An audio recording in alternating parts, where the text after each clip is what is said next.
Acompañado pola directora xeral de Pesca, Acuicultura e Innovación Tecnolóxica, o conselleiro do Mar desprazouse ata Rianxo para coñecer os proxectos que está a executar Conservas Cerqueira grazas a unha orde bianual de axudas para a transformación. Unha orden de transformación do ano pasado, unha orden bianual, en donde foron máis de 10,4 millóns de euros os que, en este caso, foron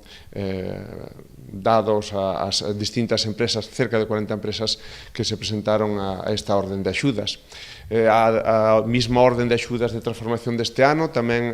xa se rematou o plazo para a súa presentación,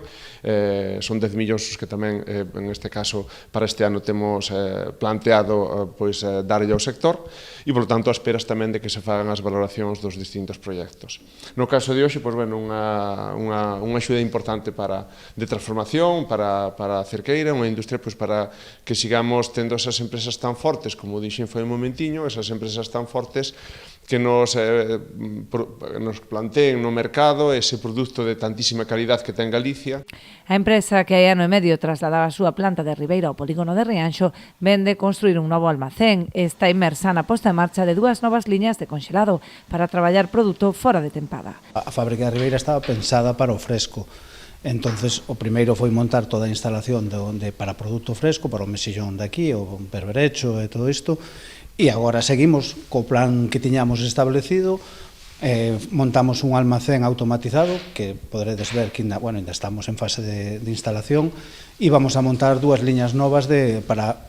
dar o salto ao conselado, porque nos necesitamos para poder regular os procesos e para poder regular a xestión do personal e a xestión da nosa produción, necesitamos ter tamén líneas de conselado, porque senón o fresco, como son produtos de campaña, o sea, como é o mesillón e o berberecho,